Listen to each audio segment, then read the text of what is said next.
మొదటి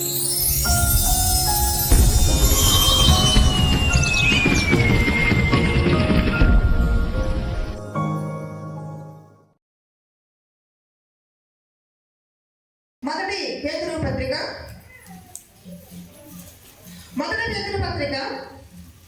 2వ అధ్యాయము 9వ వచనం చూడండి ఒకసారి. అయితే మీరు చీకటిలో నుండి ఆశ్చర్యకరమైన వెలుగులోనికి మిమ్మల్ని పిలిచిన వాని పురాతన శ్రమలను ప్రచురించే నిమిత్తం ఏర్పరచబడిన వంశమును, రాజులైన యాజక సమూహమును, పరిశుద్ధ జనమును, దేవుని సొత్తైన ప్రజలనే ఉన్నారు. హల్లెలూయా. మనం ఏమేమి ఉన్నాము? మన పేరు ఏంటంటే ఒక పరిశుద్ధ ప్రజ. నువ్వు పరిశుద్ధుడవు, నువ్వు పరిశుద్ధురాలవు అంటే నీ పేరు ఇప్పుడు చెప్పండి. నీ పేరేంటి? నేను ఒక పరిశుద్ధుని అనుకోవాలి, నేను ఒక పరిశుద్ధురాలు అనుకోవాలి. నీ పేరు ఎవరు పెట్టారు? మీ అమ్మ నాన్న పెట్టలేదు. ఇంకా నువ్వు యాజకుడు అంట, ఒక యాజకురాలు అంట. హల్లెలూయా. ఒక పరిశుద్ధ ప్రజ. నీ పేరు మనకి భూమిలో ఎవరు పెడతారండి? నువ్వు దేవునికి యాజకత్వం వహించి ఒక యాజకుడు అని, ఒక యాజకురాలు అని, యాజకులు అనేటువంటి పేరు, ఈ గొప్ప అద్భుతమైనటువంటి విలువైన పేరు ఎవరు పెట్టారు మనకు? దేవుడే పెట్టారంట. హల్లెలూయా. కాబట్టి ఈ పేరు మనకు అసలు ఉండాలండి. పేరుకు తగిన జీవితాన్ని మనం జీవించాలి. దేవుడు ఏమన్నారంటే, మీకు కొడుకులు కూతుళ్ళు అంటే అనిపించుకుంటే మంచి పేరు, శ్రేష్టమైన పేరు పెట్టారన్నాడు. శ్రేష్టమైన పేరు ఏం చెప్పండి? పరిశుద్ధమైనటువంటి వ్యక్తి అనేది శ్రేష్టమైన పేరు. పేరుకు తగిన జీవితాన్ని మనం కలిగి ఉండాలి. ఒకప్పుడు ప్రజ కాదు, ఒకప్పుడు పేరు కాదు, ఒకప్పుడు జీవితం కాదు, ఒకప్పుడు వ్యక్తిత్వం కాదు, ఒకప్పుడు బ్రతుకు కాదు. ఇక నీ జీవితంలోని నీ బ్రతుకు మారిపోతే నీ పేరు కూడా మార్చేస్తాడు దేవుడు. హల్లెలూయా. అర్థమవుతుందండి? ఇప్పుడు నీ పేరేంటి? ఇక్కడ చెప్తాను కదా, నువ్వు ఒక పరిశుద్ధమైనటువంటి ప్రజవు, జనము, పరిశుద్ధమైన జనము, సంఘం అంటే చెప్పండి, చెప్పండి. దేవుని యొక్క రక్తము చేత కడబడిన దేవుని యొక్క సొత్తు అంట. విలువైనటువంటి ప్రజలు అంటే పరిశుద్ధమైనటువంటి జనాంగం అంట. హల్లెలూయా. మరి పరిశుద్ధమైన జనాంగం అంటే దానికి ఆ పేరు మనం ఏం చేయాలి చెప్పండి? చెప్పాలండి, పేరు నిలబెట్టుకోవాలి. ఆ పేరుకు తగినటువంటి పరిశుద్ధులు మనం చూపిస్తూ ఉండాలి. ఆ యాజకత్వానికి యాజకుడు అని ఎలా తెలుస్తుంది లోకానికి? ఆ యాజక వస్త్రధారణ బట్టి, యాజకుని యొక్క జీవిత విధానాన్ని బట్టి, యాజకుడు చేసే ప్రార్థన బట్టి, యాజకుడి యొక్క వ్యక్తిత్వాన్ని బట్టి ఆ రోజు ఇశ్రాయేలు ప్రజలు అతను యాజకుడిగా పిలిచేవారు. ప్రతి ఒక్కరు యాజకుడు అనేవారా? లేదు. ఎందుకంటే యాజకుడు ఒక ప్రత్యేకమైన వ్యక్తి కనుక అతని వస్త్రధారణ కావచ్చు, అతని మాట విధానం కావచ్చు, అతని జీవిత విధానం కావచ్చు, అతను నడిచేటువంటి నడక కావచ్చు, ప్రతి ఒక్కటి కూడా ఒక ప్రత్యేకతను అతను కలిగి ఉంటాడు. కాబట్టి అతను ఏమని పిలిచేవారు? యాజకుడు. ఈ రోజు లోక ప్రజలను దేవుడు ఏం చేశారు? ప్రత్యేకించాడు. అంటే మన జీవిత విధానం ఎలా ఉండాలి చెప్పండి? ప్రత్యేకంగా ఉండాలి. మరి ప్రత్యేకంగా ఉంటున్నావా? లోకం అంటుంది కదా, ఏం ప్రత్యేకంగా అండి? గుడికి వస్తున్నారు, మందిరానికి వస్తున్నారు, వాళ్ళ మాటలు మీకు తెలియదు, వాళ్ళ గుర్తులు మీకు తెలియదు, వాళ్ళ ప్రవర్తన మీకు తెలియదు, మాకు తెలుసు అంటారు. హల్లెలూయా. ఎందుకని? అది నిజమే కదా. ఇక్కడ మాట్లాడే వేరుగా మాటలు వేరుగా ఉంటే బయట లోకంలో మాట్లాడే మాటలు వాళ్ళతో మిళితమై ఉంటున్నావు. వాళ్ళ జీవిత విధానంలో కలిసి బ్రతుకుతున్నావు. నువ్వు కలిసి బ్రతుకుతున్నట్లుగానే వాళ్ళ జీవిత విధానంలో పూర్తిగా నువ్వు భిన్నంగా ఉండాలి. ఒక ప్రత్యేకత నీళ్ళు ఉండిపడుతూ ఉండాలి. లోకంలో నువ్వు క్రీస్తు నీలో చూపిస్తూ ఉండాలి. దాన్ని ఏమంటారు? ప్రత్యేకమైనటువంటి జీవితం అంటారు. హల్లెలూయా. అంటే దేవుడు మనకి మరి ఏ పేరు పెట్టారు అనుకున్నాం మనము? శ్రేష్టమైనటువంటి పేరు నీకు పెట్టారన్నారు కదా. ఈ శ్రేష్టమైన పేరు నీకు ఎలా వచ్చింది? శ్రేష్టమైనటువంటి ఈయన ఎక్కడి నుంచి వచ్చిందని అనుకున్నాము? జ్యోతిర్మయుడు తండ్రి వద్ద నుండే వచ్చింది. అది ఆ యోగ్యత నీకు అక్కడి నుంచి వచ్చింది. దాన్ని మనం ఏం చేయాలండి? నిలబెట్టుకోవాలి, దాన్ని కాపాడుకోవాలి. అంతేగాని నాకు బాప్తిసం తీసుకున్నాను అంతే సరిపోలేదు ప్రియులారా. అందుకే భూమి మీద భక్తులు శ్రేష్ఠులు. ఎలా వచ్చిందా శ్రేష్ఠత? నువ్వు ఆయన శ్రేష్టమైన మార్గంలో ఉంటే వస్తుంది. ఆయననే స్వాస్థ్యంగా, ఆయన శ్రేష్టమైన స్వాస్థ్యం భావిస్తూ వస్తుంది. శ్రేష్టమైన సంగతుల గురించి నువ్వు వివేచిస్తే నీకు వస్తుంది. శ్రేష్టమైన పేరుకి తగిన జీవితాన్ని కలిగి జీవిస్తే అది వస్తుంది. అంతేగాని మన జీవితంలో ఎలా పడితే అలా నిర్ణయం తీసేసుకుని నేను కూడా దేవుని బిడ్డ అనుకుంటే శ్రద్ధ అవుతుంది. హల్లెలూయా. అందుకని ప్రియులారా, ఇక్కడ మనకి ఏ పేరు పెట్టాడు దేవుడు? ఒకప్పుడు ప్రజగా ఉండగా ఇప్పుడు దేవుని ప్రజ అయ్యారు. హల్లెలూయా. దేవుని ప్రజలము, దేవుని సొత్తు, దేవుని యొక్క పరిశుద్ధ జనాంగము, యాజకులము. అది ఈ పేరు. ఇప్పుడు ఈ పేరు ఏదో పక్కన పెట్టు, కానీ అసలైన పేరు చెప్పండి. నువ్వు పరిశుద్ధమైనటువంటి ప్రజవు,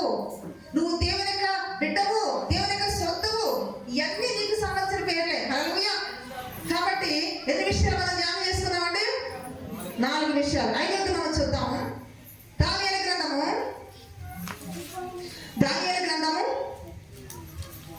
5వ అధ్యాయము 12వ వచనం చూద్దాం. ఈ దానియేలు శ్రేష్టమైన బుద్ధి కలవాడే. హల్లెలూయా. ఇంకేమిటంట ప్రియులారా? శ్రేష్టమైన బుద్ధి. మనం ఏం కలిగి ఉండాలంట? శ్రేష్టమైన బుద్ధి కలిగి ఉండాలి. మనకి ఎన్ని బుద్ధులు ఉంటాయో, మహాబుద్ధులు మనకి, మామూలు బుద్ధులు కాదండి. ఎన్ని బుద్ధులు అంటే దైవికమైనటువంటి విషయాలు లెక్కిస్తే చక్కగా సమాధానం చెప్తారు.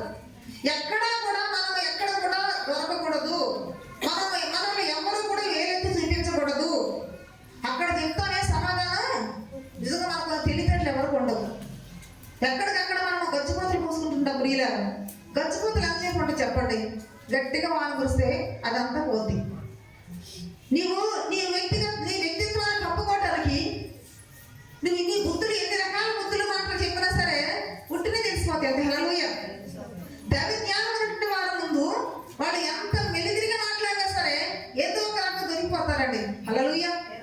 అది నేనే కావచ్చు, మీరే కావచ్చు. కాబట్టి క్రైస్తవులు ఎలా ఉండాలి? యథార్థంగా ఉండాలి. అవునంటే అవును, కాదంటే కాదంతే. అర్థమవుతుంది మీకు ప్రియులారా?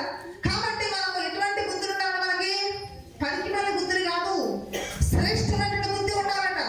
శ్రేష్టమైనటువంటి బుద్ధి ఎక్కడ చూసి చెప్పండి. యాకోబు చదువుకున్నాం కదా.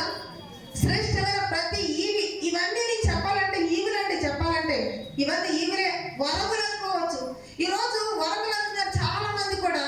భాషలతో మాట్లాడి లేకపోతే ఈ ప్రవచనాలు, ఈ వరాలు అంటున్నారు. దాని గురించి నేను విమర్శించదలుచుకోలేదు. కానీ అసలైన వరములేంటి? అసలైన ఈవులేంటి? నీవు దైవికమైన మార్గంలో నీవు నిలవటం, నడవటం, అది అసలైనటువంటి వరం. ఈవది నువ్వు దేవుణ్ణి స్వార్థంగా భావించడం అనేది అది అసలైనటువంటి వరం. అది నీవు శ్రేష్టమైనటువంటి సంగతుల గురించి ప్రభు యేసుక్రీస్తు అన్వేషణ చేసి నువ్వు ఆ విధంగా గ్రహించి ఆ విధంగా బ్రతకడం, అది ఏమిటంట? అది శ్రేష్టమైనటువంటి వరం అంట. నేను ఇంకా చెప్పాలంటే దేవుడు నీకు ఇచ్చిన పేరును, దేవుడు నీకు ఇచ్చిన యోగ్యతను నిలబెట్టుకోవటము, అది శ్రేష్టమైనటువంటి ఈవది, అది శ్రేష్టమైన వరం. అది ఇంకా మనం చూస్తున్నాము. మనము శ్రేష్టమైనటువంటి బుద్ధి కలిగి మనం ఉండాలట. దానియేలులో ప్రత్యేకంగా మనం చూసామండి. అందరూ కూడా మరి రాజు తింటుంటే ఆహారం తిన్నప్పుడు వీళ్ళు ఏమనుకున్నారు? శత్రుఘ్న, మేషక్, అబేద్నెగో ఈ ముగ్గురు తర్వాత ఈ దానియేలు ఆ ఆహారాన్ని తినడానికి ఇష్టపడలేదు. వారు ఒక ప్రతిష్ఠ చేయబడిన వ్యక్తిత్వం కలిగి ఉన్నారు. ప్రియులారా, వారి బుద్ధిలే వేరు, వాళ్ళ వ్యక్తిత్వం వేరు. అది ప్రత్యేకత కలిగిన వారు ఉన్నారు. హల్లెలూయా. అందుకనే ఒక శ్రేష్టమైన బుద్ధి కలిగిన వారు ప్రత్యేకంగా జీవిస్తారండి. వాళ్ళ బుద్ధి వేరుగా ఉంటుంది. వాళ్ళు చాలా యథార్థంగా మాట్లాడతారు. వంక దగ్గర మాట్లాడరు. తమ తప్పులు కప్పుకోరు. ఎక్కడ లోపాలు ఉన్నా సరి చేసుకుంటే ప్రయత్నం చేస్తూ ఉంటారు. దీని ఏమంటారు? శ్రేష్టమైన బుద్ధి. శ్రేష్టమైన బుద్ధి లేకపోతే, బుద్ధి లేకుండా ఏం చేశారంటే కుమారుడు వెళ్ళిపోయాడు. శ్రేష్టమైన బుద్ధి లేక మరి ఆ కన్యకలు ఏం చేశారండి? దివిటీల్లో నూనె లేకపోయినా సరే వాళ్ళ సిద్ధపాటు లేదు. వారి జీవితంలో నూనె లేదు, నూనె లేదు అన్నటువంటి జ్ఞానం మనకి లేదు. పెళ్లి కొడుకు వస్తారన్న జ్ఞానం మనకి లేదు. ఇదిగో సమయం సమీపించిన జ్ఞానం మనకి లేదు. ఆ బుద్ధి లేకనే వాళ్ళు ఏం చేస్తారంట? ఇంకా చాలా సమయం ఉంది కదా అని కొనికి ఎత్తిపోతూ ఉన్నారు. ఈ టైంలో ఒకవేళ పెళ్లి కుమారుడు వస్తే, ఆ శబ్దం వినపడితే, తలుపు తీస్తే మన పరిస్థితి ఏమిటన్నటువంటి ఆలోచన వాళ్ళకి లేదు. అంటే వాళ్ళకి ఏం లేదు? బుద్ధి లేదు. ఈరోజు ప్రియులారా, నీ జీవితంలో సిద్ధపాటు లేదు, నీ జీవితంలో ప్రార్థన శక్తి లేదు, నీ జీవితంలో పరిశుద్ధత లేదు, నీ జీవితంలో దేవునికి ఇష్టమైన సుగుణాలు ఏదీ లేదు. ఆయన సరి చేసుకునే ప్రయత్నం నువ్వు చెయ్యవు. అప్పుడు చూసుకోవచ్చులే ఈ సంవత్సరం పోని, ఇంకొక 6 నెలలు పోని, లేకపోతే ఈ యొక్క కుమారుడికి పెళ్లి అయిపోవాలి, కూతురి పెళ్లి అయిపోవాలి, నా చదువు అయిపోవాలి, ఇంకా ఏదైనా అయిపోవాలి, ఇల్లు కట్టుకోవాలి, పెళ్లి చేసుకోవాలి. ఇందులో నీ జీవితంలో సరిపోతుంది అంతే. అంటే నీకేం లేదు? బుద్ధి లేదు. శ్రేష్టమైన బుద్ధి లేకే ఆ యొక్క మరి పెళ్లి కుమార్తె కన్యకలు ఏం చేశారంట? కునికి ఎత్తకపోతూ ఉన్నప్పుడు పెళ్లి కుమారుడు వచ్చాడు. పక్కన అడుగుతున్నారట, కొద్ది ఊరికి వస్తారా? మేము కూడా వస్తాను. వాళ్ళు ఏమన్నారు? ఇప్పుడు మీరు వెళ్ళి ఎక్కడైతే అమ్ముతున్నారో కొనుక్కోండి. ఇప్పుడు అమ్మలు అడుగుతున్నారంటే చూసారా ప్రియులారా? సిద్ధపాటు. బుద్ధి గల కన్యకులు వారి దివిటీలను సిద్ధపరచుకున్నారు. కాబట్టి శ్రేష్టమైన బుద్ధి కలవారు వారి జీవితాన్ని సిద్ధపరచుకుంటూ ఉంటారు. శ్రేష్టమైన బుద్ధి కలవారు దేవుడు వారికి ఇచ్చినటువంటి ఆ యొక్క తలాంతులను, వారికి ఇచ్చినటువంటి ఆ యొక్క ప్రాప్రాజ్ఞతను వినియోగించుకుంటూ ఉంటారు. ఖర్చు పెట్టుకోరు. కాబట్టి మనం ఏం చేస్తామంటే బుద్ధి లేనటువంటి ఆ చిన్న కుమారుడు తండ్రి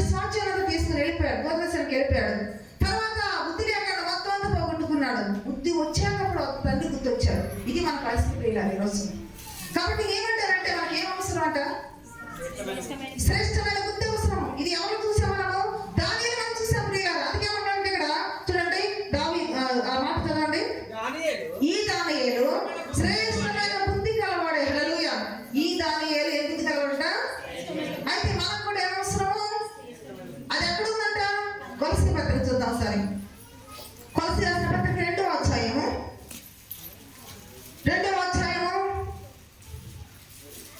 3వ వచనం. బుద్ధి జ్ఞానముల సర్వ సంపదలు ఆయన యందే గుర్తులే ఉన్నవి. హల్లెలూయా. ఇప్పుడు చెప్పండి, మన బుద్ధి కావాలంటే ఎవరు ఉండాలి? మనలోని ఎవరిలో ఉందంట? బుద్ధి జ్ఞానముల సర్వ సంపదలు ఆయన యందే గుర్తులే ఉన్నవి. యేసు ప్రభు నీ జీవితం లేకపోతే నీ బుద్ధి ఉండదు. బుద్ధి ఉండదుగా అయ్యే రకమైన బుద్ధులండి. నిజంగా బుద్ధులు ఉంటాయి కానీ అటువంటి రకమైన బుద్ధులు ఉంటాయి. యేసు ప్రభులు ఉంటాయి. ఎదుటి వాళ్ళని బాధ పెట్టే బుద్ధులు, ఎదుటి వాళ్ళని మరి కించపరిచే బుద్ధులు, నేనే గొప్ప అని చెప్పే బుద్ధులు, దేవుని యొక్క దైవజనులు గర్తిస్తున్నప్పుడు కూడా తన జీవితాన్ని సరిచేస్తున్నటువంటి బుద్ధులు, ఇవన్నీ ఉండవు. ఏముంటే క్రీస్తులో ఉంటే. హల్లెలూయా. అందుకని ప్రియులారా, బుద్ధి జ్ఞానముల సర్వ సంపదలు కూడా సమస్య ఎక్కడ ఉన్నాయట? యేసు ప్రభులో ఉన్నాయి, దేవుళ్ళో ఉన్నాయి ప్రియులారా. అందుకని నీకు శ్రేష్టమైనటువంటి బుద్ధి కావాలంటే నువ్వు ఆయన కలిగి ఉంటే ఆ బుద్ధి నీకు వస్తుంది. హల్లెలూయా. కాబట్టి ఇంకా మనం చూస్తున్నట్లేదు చూడండి, ఇంకా ఏం కావాలంటే మనకు ఫిలిప్పీ రాసిన పత్రిక 3వ అధ్యాయము ఇంకా శ్రేష్టమైనది ఏమిటంట? ఫిలిప్పీ రాసిన పత్రిక 3వ అధ్యాయము ఏం రోజు చూడండి. నిశ్చయముగా మన ప్రభువైన యేసుక్రీస్తును గూర్చిన అతి శ్రేష్టమైన జ్ఞానము నిమిత్తము సమస్తమును నష్టముగా ఎంచుకొనుచున్నాను. హల్లెలూయా. ఇంకా ఏమిటంటే జీవితంలో శ్రేష్టమైనది ఏంటంటే ప్రియులారా, శ్రేష్టమైనది ఏంటంట? జ్ఞానము. శ్రేష్టమైన జ్ఞానము సంపాదించుకోవాలని పౌలు ఏం చేశాడంట? తనకు కలిగిన సమస్యను కూడా ఏం చేశాడు చెప్పడం చదువుకున్నారు కదా, ఇక్కడ వాక్యం చదివారు కదా. ఆ జ్ఞానము సంపాదించుకునే నిమిత్తము ఆయన ఏం చేశాడట? సమస్యను కూడా నష్టముగా ఎంచుకున్నాడట. నష్టముగా ఎంచుకున్నాడు అంటే ఇక్కడ జ్ఞానము శ్రేష్టమైనదిగా ఉండాలి. అంటే ఇంకా దేవుని యొక్క లేఖనంలో చదువుకున్న చూసాడు, శ్రేష్టమైనది ఇంకా ఏమిటంట? జ్ఞానము. బుద్ధి ఎంత శ్రేష్టమైనది ఉండాలో నీకున్న జ్ఞానము కూడా అంత శ్రేష్టంగా ఉండాలి. జ్ఞానం అంటే ఏంటి? తెలివితేటలు అన్నమాట. కాబట్టి నీ తెలివితేటలు లోక సంబంధమైనవి కాకుండా దైవికమైన జ్ఞానాన్ని కలిగి ఉండాలి. శ్రేష్టమైన జ్ఞానాన్ని కలిగి ఉండాలి. ఈ లోకములో లోక జ్ఞానం ఉంటుంది, దైవ జ్ఞానం ఉంటుంది, దైవ జ్ఞానం ఉంటుంది. ఈ మూడింటిలో శ్రేష్టమైన జ్ఞానం ఏంటి చెప్పండి? దైవ జ్ఞానం శ్రేష్టమైనది. దైవ జ్ఞానము ఉంది కానీ అది దేవునికి లోబడదు, అది దేవుని మాట వినదు, అది ఎంత మాత్రము దేవుని యొక్క సన్నిధికి లోబడే మనసులో ఉండదు. ఏ వ్యక్తి అయితే దేవుని యొక్క మాటకు లోబడలేకపోతున్నారో ఈ రోజు, ఏ వ్యక్తి అయితే దేవుని యొక్క వాక్యాన్ని గ్రహించలేకపోతున్నారో, ఆ వాక్యాన్ని జీవించలేకపోతున్నారో, లోబడలేకపోతున్నారో, తప్పనిసరిగా సందేహం లేదు, దయ్యం జ్ఞానం అదంతే. అర్థమవుతుందండి? వీళ్ళు ప్రతిరోజు భయపడుతూనే ఉంటారు, ప్రతి క్షణం భయపడుతూనే ఉంటారు. ఏ మాట మాట్లాడితే తప్పు, ఏ మాట మాట్లాడితే నా దేవుని విరోధంగా ఉంటారు, నేను ఎలా నిలబడాలన్నటువంటి ఆ భయంతో ఉంటారు. ఎవరు? దైవ జ్ఞానం, శ్రేష్టమైన జ్ఞానం కలిగిన వారు. హల్లెలూయా. ఇక్కడ దానియేలు మనం ఏం చూసామండి? శ్రేష్టమైన బుద్ధి చూసాము. దానికి వ్యతిరేకమైనటువంటి వ్యక్తి ఎలా ఉన్నారు చెప్పండి? ఆ శ్రేష్టమైన బుద్ధి లేని వాటిని కూడా మనం పరిశీలన చేసుకుందాం. కానీ వాక్యం అంటుంది కదా, ఆ విధంగానే జ్ఞానం కూడా ఏ విధంగా ఉండాలట? శ్రేష్టమైనది ఉండాలి. నువ్వు భూమి మీద ఉండే భక్తులు శ్రేష్ఠులంటే నువ్వు ప్రార్థన చేసేసినంతలో నువ్వు శ్రేష్టమైన భక్తులు అనుకుంటావేమో. దేవుని మందిరానికి వచ్చేసి బాప్తిసం తీసుకున్నది మాత్రమే శ్రేష్టమైన భక్తులు అనుకుంటున్నావేమో. ఇవన్నీ కూడా మనలో దేవుడు చూడాలంట. ఇవన్నీ ఎక్కడి నుంచి వస్తాయని మనకి యాకోబు చదువుకున్నాము. అది ఫల సంబంధమైనటువంటి తండ్రి వద్ద నుండి మాత్రమే వస్తాయి. నువ్వు సంపాదించుకుంటూ వచ్చేది కాదు ఈ జ్ఞానము, నువ్వు సంపాదించి వచ్చేది కాదు ఈ బుద్ధి, నువ్వు సంపాదించి వచ్చేది కాదు ఈ స్వాచ్ఛము, నువ్వు సంపాదించుకుంటూ వచ్చేది కాదు ఈ పేరు. ఇవన్నీ కూడా మనము పొందుకోవాలంటే మన తండ్రి వైపు మనం చూడాలి. హల్లెలూయా. అందుకే ప్రభువు చెప్పారు, నావన్నీ నీవి, నీవన్నీ నావి. ఇప్పుడు వాళ్ళే ఎవరి? మనవి. హల్లెలూయా. కనుక ప్రియులారా, ఇక్కడ వాక్యం చెప్తుందంట, శ్రేష్టమైన జ్ఞానం సంపాదించుకోవాలని నేను సమస్యలు నష్టపరుచుకొని వాటిని పెద్దగా ఎంచుకోవాలని పౌలు అన్నాడంటే ఆ జ్ఞానం ఎంత విలువైందని. హల్లెలూయా. ఈరోజు నీకు అన్వేషణ ఉన్నదా? నీకు ఆ కోరిక ఉన్నదా? నువ్వు ఆ జ్ఞానం పొందుకుంటానికి ఇష్టపడుతున్నావా? అయితే మా దేవునికి లేకుండా మొదట చూడండి, అది కూడా మనం చూద్దాము. చూడండి, మొదటి కొరింథీ రాసిన పత్రిక మొదటి అధ్యాయము 25వ వచనం చూడండి. దేవుని 24వ వచనం చివరి మాట చూడండి. క్రీస్తు దేవుని శక్తియు 24వ వచనం చివరి మాట చూడండి. క్రీస్తు దేవుని శక్తియు దేవుని జ్ఞానమై ఉన్నాడు. హల్లెలూయా. ఇప్పుడు చెప్పండి, అక్కడ పౌలు గారు అన్న మాటలో ఉన్నటువంటి భావం ఏంటి? నేను ఆ దైవ జ్ఞానం లేక శ్రేష్టమైన జ్ఞానాన్ని సంపాదించుకోవాలని నాకున్నటువంటి సమస్యలను నష్టపరుచుకునే దాన్ని కెంటగా ఇచ్చుకున్నాను అనేటువంటి మాటలో భావం ఏంటంటే, ఇప్పుడు క్రీస్తు జ్ఞానము ఆయన రాయబడింది. ఇక్కడ వాక్యం మనం చూసినట్లయితే క్రీస్తే దేవుని జ్ఞానం ఇవ్వడం. హల్లెలూయా. ఇప్పుడు చెప్పండి, జ్ఞానం ఎవరంట?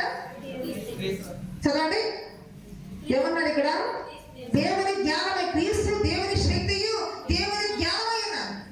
ఎవరైతే క్రీస్తుని కలిగి ఉంటారో, ఎవరైతే క్రీస్తుకు లోబడతారో, ఎవరైతే క్రీస్తుని అంగీకరిస్తారో, ఎవరైతే క్రీస్తుని తన జీవితంలోనికి విలువైనటువంటి వారిగా భావిస్తుంటారో ప్రియులారా, వారే ఏం కలిగి ఉంటారట? వారే శ్రేష్టమైన జ్ఞానం కలిగిన వారు. హల్లెలూయా. మనం క్రీస్తుని పక్కన పెట్టి, యేసు ప్రభు మాటలు పక్కన పెట్టి, యేసు ప్రభు చెప్తున్న బోధన పక్కన పెట్టి, ఆయన మనకి ఇచ్చిన మార్గాన్ని పక్కన పెట్టి, ఆయన మనకి ఇచ్చిన అడుగుతున్న పక్కన పెట్టి, నేరుగా తెలియని జ్ఞానం అనుకుంటే కుదరదు అక్కడ. హల్లెలూయా. నువ్వు యేసు ప్రభుని కలిగి ఉంటే, యేసు ప్రభు జ్ఞానం నీళ్ళు ఉంటుపడుతూ ఉంటుంది, ఆయన పౌరత్వం నీళ్ళు ఉంటుపడుతుంటుంది, ఆయన తెలియజేయడం నీళ్ళు ఉంటుపడుతూ ఉంటే, ఆయన పరిశుద్ధం నీళ్ళు ఉంటుంది. అందుకే పౌలు అన్నారు, క్రీస్తు దేవుని యొక్క శక్తియు దేవుని యొక్క జ్ఞానమై ఉన్నారు. నాకు ఈ సహోదరుడు శ్రేష్టమైన జ్ఞానం కావాలంటే ఆశ ఉన్నట్లయితే మధ్యాహ్నకాల సమయంలో నువ్వు క్రీస్తుని కలిగి ఉండడం చాలా అవసరం. హల్లెలూయా. ఇంకా మనం వాక్యం ముగించేసుకున్నాం ప్రియులారా. ఇంకా శ్రేష్టమైనది ఏంటంట? హెబ్రీయులకు రాసిన పత్రిక చూడండి, హెబ్రీయులకు రాసిన పత్రిక 7వ అధ్యాయము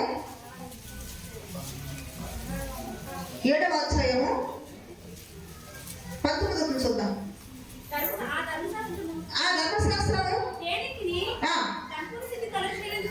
కనుక రెండో మాట అంతకంటే శ్రేష్టమైన నిరీక్షణ దాని వెంట ప్రవేశపెట్టారు. హల్లెలూయా. ఇంకా శ్రేష్టమైన ఏంటంటే మన జీవితంలో ప్రియులారా, శ్రేష్టమైన నిరీక్షణ అంటే ఎదురు చూపు. ఒక క్రైస్తవుడికి ఏది అవసరమో, ఈరోజు ఎందుకు ఈ ప్రార్థన మనకు, ఎందుకు ఈ శ్రమలు కూడా మనం దేవుని కలిగి ఉంటున్నాము, ఎందుకు దేవుని ప్రేమిస్తున్నాము, దేవుడు కావాలని మనం కోరుకుంటున్నాం ప్రియులారా అంటే మనకు ఒక నిరీక్షణ, మనకు ఎదురు చూపు. అంటే మనకు నాకు ఒక ఎదురు చూపు అంటే దేవుడు ఉన్నాడు, దేవుని యొక్క రాజ్యం ఉన్నది, నేను ఒక చోటకి వెళ్ళబోతున్నాను, ఇది శాశ్వత కాదు, ఇది అశాశ్వతమైనటువంటి ఆలోచన కలిగి ఉంది కాబట్టి మనకు నిరీక్షణ ఉన్నది. మనకు నిరీక్షణ లేని వారు కాదు, ఎదురు చూపు లేని వారు కాదు, మనకు ఎదురు ఒక నిరీక్షణ ఉన్నది కాబట్టి ఆ నిరీక్షణ ఏదే ఉన్నదట? ఏంటి చెప్పండి? శ్రేష్టమైనటువంటి నిరీక్షణ. కాబట్టి యేసు ప్రభువులో ఉంటున్న ప్రతి వారు కూడా ఏం కలిగి ఉంటున్నాం మనం చెప్పండి? నిరీక్షణ. అంటే ఇది కూడా ఒక నిరీక్షణ అనేది చూడండి. మీకు ఈ నిరీక్షణ కావాలంటే చూడండి, వాక్యం చూద్దాం. రోమీయులకు రాసిన పత్రిక 8వ అధ్యాయము 24వ చదువుకుందాం. ఏలైనగా మనము ఈ నిరీక్షణ కలవారమే రక్షించబడితే. హల్లెలూయా. రక్షించబడ్డామంటే కారణం ఏంటి? ఈ నిరీక్షణ ఉంది కాబట్టి. నిరీక్షణ లేకపోతే రక్షణ ఉండదండి. అంటే క్రైస్తవుడికి ఈరోజు ఏముంది? మీకు పోయిన వారం చెప్పాను కదా, క్రైస్తవుడికి మరణం అంటే భయం లేదు. మన మరణం అంటే ఏ మాత్రం కూడా ఎంత మాత్రం కూడా భయపడము. కారణం అంటే తెలుసు, ఈ నిరీక్షణ మనకు ఉన్నది కాబట్టి. దేవాతి దేవుడు తిరిగి మరలా లోకంలోకి వస్తాడు. ఆయన లోకంలోకి వచ్చి నన్ను జ్ఞాపకం చేసుకుంటాడు. నేను తన వద్దకు ఉండేటటువంటి ఒక గొప్ప యోగ్యత దేవుడు నాకు ఇస్తున్నాడు. ఈ ఇల్లు పోయినా సరే నాకు ఒక ఇల్లు ఉన్నది. ఈ యొక్క లోకమును చెడిపోయినా సరే నాకు పరలోకం ఉన్నది. ఈ బంధువులు ఈ మిత్రులు నాకు విడిచిపోయినప్పుడు కూడా నాకు దేవుడు ఉంటాడు. ఎగిమనుకు నేను ఆయనతో జీవిస్తున్నట్టు ఒక నిరీక్షణ ఉన్నది కాబట్టి ప్రియులారా, ఈ రోజు అంతగా ధైర్యం ఉంటున్నాం. హల్లెలూయా. అందుకే నీతిమంత సింహాలే ధైర్యంగా ఉంటారు. హల్లెలూయా. ఆ నీతి ఎలా వచ్చింది? ఆ రక్షణ ఎలా వచ్చింది? ఈ నిరీక్షణ ఉంటేనే వస్తుంది. హల్లెలూయా. నిరీక్షణ లేని వారు ఏం చేస్తారంటే ప్రియులారా, ఇతరుల వల్లే మనం నిరీక్షణ లేనటువంటి వారుగా ఉంటే మనం కూడా ఈ భూమి మీద అంతకంతకు ఏమైపోతాం అంటే దేవుడికి లోపడలేము.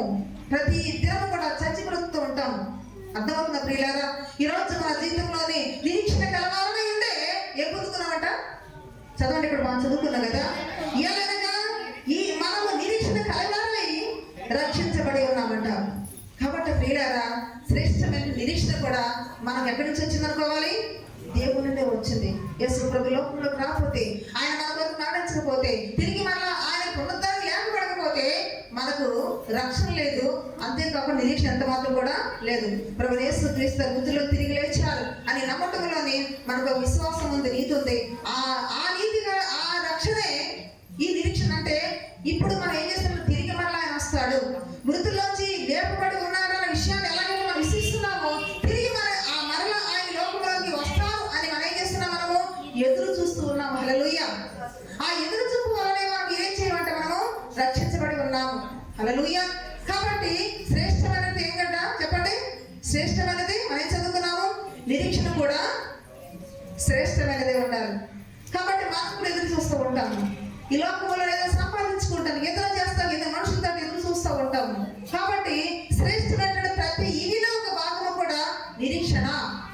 ఆయన తట్టు మనం ఎదురు చూస్తూ ఉండాలి, ఆయన కొరకు ఏది చూస్తూ ఉండాలి. హల్లెలూయా. కాబట్టి ఇంకొక మాట కూడా మనం చూసి వాక్యం ముగించుకుందాము. తర్వాత చివరిగా 8వ ఏంటంటే ప్రియులారా, రాసిన పత్రిక ఇంకా శ్రేష్టమైనటువంటిది ఏమిటంటే 11వ అధ్యాయము 16వ చదువుకుందాం. అయితే మరి వారు శ్రేష్టమైన దేశమును అనగా పరలోక సంబంధమైన దేశమును కోరుచున్నారు. హల్లెలూయా. ప్రియులారా, శ్రేష్టమైన దేశము, ఇవన్నీ కూడా మన జీవితంలోని మనం శ్రేష్టమైనటువంటి ఈవులను మనం పొందుకున్నట్లయితే, ఈ శ్రేష్టమైన వాటి మీద దృష్టి పెట్టినట్లయితే, ఈ శ్రేష్టమైనటువంటి వాటిని మన జీవితంలో అనుభవిస్తూ ఉన్నట్లయితే, చివరికంట మనం ఎక్కడికి వెళ్తాం తెలుసా? శ్రేష్టమైన దేశము. హల్లెలూయా. అదే పరలోకము.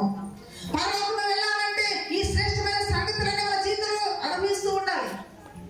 అందుకే ప్రియుల శ్రేష్టమైన ప్రతి ఈవి కూడా మన జీవితంలో పొందుకుంటూ ఉండాలి. ఈవులంటే డబ్బు సంపాదించుకోవాలి, ధనం సంపాదించుకోవాలి, నేను అడిగిన దేవుడు ఇచ్చేసి నా పిల్లలు మంచుకుంటా, నేను మంచుకుంటాలి, నా ఇంట్లో అన్ని సమస్య మంచుకుంటాలంటే ఒకే నువ్వు వస్తే కాదనేది. కానీ దీనికంటే శ్రేష్టమైన సంగతులు ఏంటంటే ఇప్పుడు ఎలా చూసారా, అవన్నీ మన జీవితంలో అనుభవిస్తేనే ఎక్కడికి వెళ్తాం మనము? చెప్పండి. ఇక్కడ అన్నారు కదా, శ్రేష్టమైన దేశము. శ్రేష్టమైన దేశం అనుకుంటున్నది ఈ దేశం శ్రేష్టమైనది కాదు, ఈ లోకము శ్రేష్టమైనది కాదు.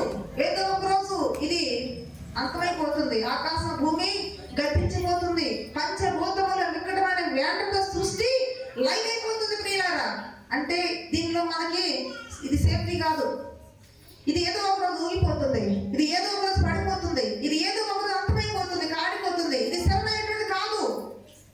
ఇప్పుడు కాకపోయినా కొన్ని సంవత్సరాల తరపున కొన్ని తరాలు పోయినా నేనేమంటానంటే ఇది స్థిరమైనది కాదు, ఏదో ఒక రోజు ఇది అంతమైపోతుంది.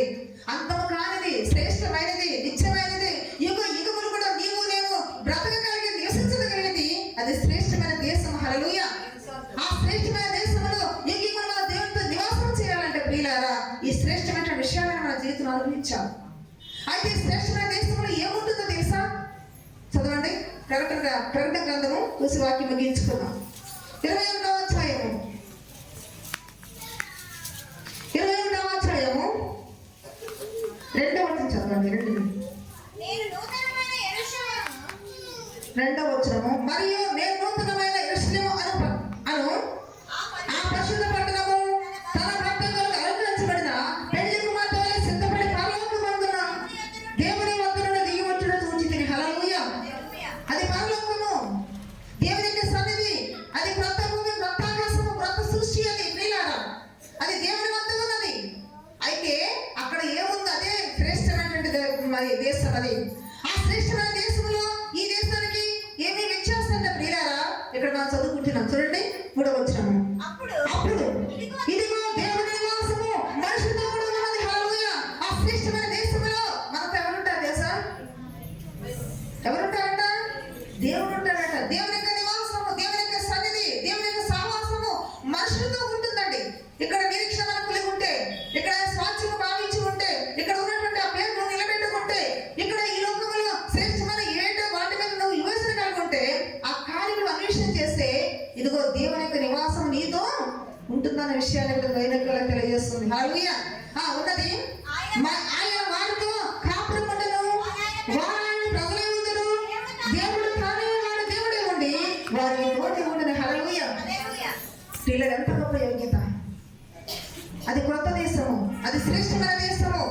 శ్రేష్టమైన దేశంలో దేవుడే మనతో ఉంటాడు. శ్రేష్టమైన దేశంలో దేవుడే మనకు తోడుగా ఉంటాడు. శ్రేష్టమైన దేశము ఆ యొక్క సన్నిధి, ఆ దేశంలో ఒక వృత్తాకాశం, రక్తభూమి, యుగములు కూడా ప్రియులారా దేవుడు మనతో నివాసం చేసే గొప్ప తండ్రి అనుకుంటుంది.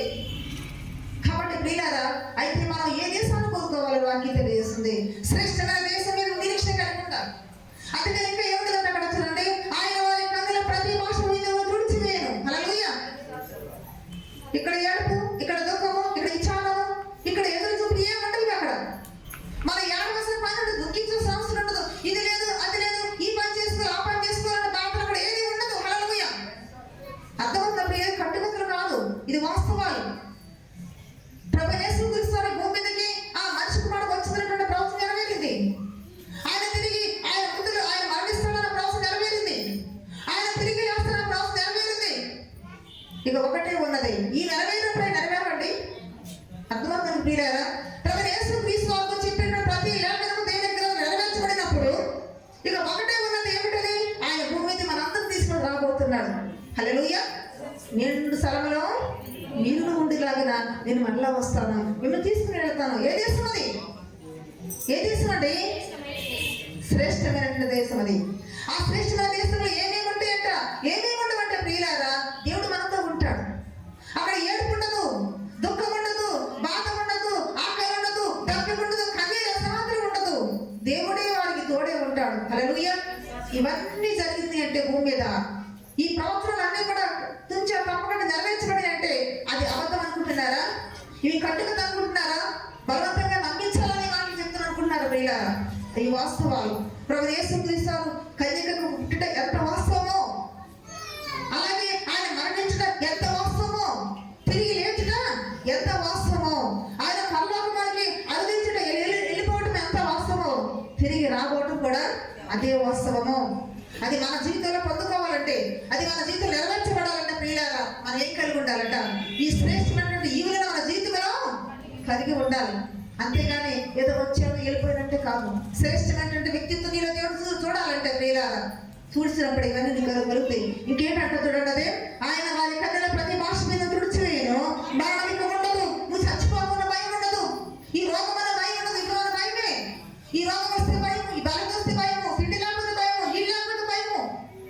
ప్రతి దినం కూడా దినదినం చచ్చిపోతూ కూడా కూర్చున్నావు ప్రియులారా. కాబట్టి నువ్వు తినకపోయినా నీ బిడ్డల కోసం ప్రయాసపడుతుంటున్నావు, నువ్వు తినకపోయినా నీ భార్య కోసం ప్రయాసపడుతున్నావు. ఎవరి కోసం ఎవరికి ఇస్తావు ఇవన్నీ కూడా? నువ్వు నీ కోసం ఆలోచిస్తుంటే ఇలా ఇవ్వట్లేదు. నేను సృష్టికర్త గురించి అన్వేషణ చేసే టైం నీకు ఇవ్వట్లేదు. ఇక్కడ తినేస్తున్నారు, నీ జీవితాన్ని తినేస్తున్నారు, నీ బంధువులు, నీ వాళ్ళు. నీ సమయం అంతా కూడా వ్యర్థమైపోతుంది. ఇంకెప్పుడు దేవుని దగ్గరికి ఉంటావు. కానీ అక్కడ ఆయాతన ఉండదు. అర్థమవుతుందండి? నాకు అక్కడ ఇది లేదు, అక్కడ అది లేదు, నాకు ఏంటి ఈ ఆలోచన అసలు ఉండనే ఉండదు. హల్లెలూయా. ఎందుకని ఉండదు? ఆయనే మనకు తోడుగా ఉంటాడు.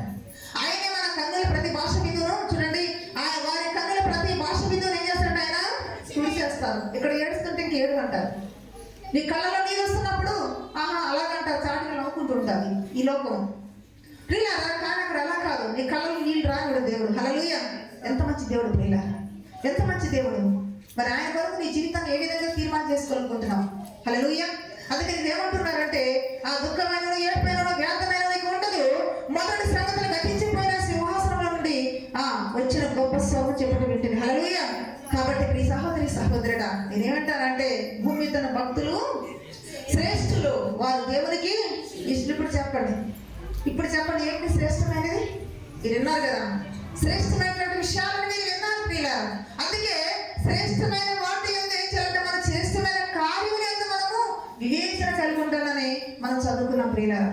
కనుక నా ప్రియ సహోదరి సహోదరుడా, ఈ ఉదయకాల సమయంలో మరి శ్రేష్టమైనటువంటి విషయాన్ని జీవితంలో అన్వేషించిన తర్వాత నువ్వు ఎక్కడికి వెళ్తావు? శ్రేష్టమైన దేశానికి వెళ్తావు. దేవుడు కొద్ది మాట నుంచి ఆదరించిన గాక. ఆమె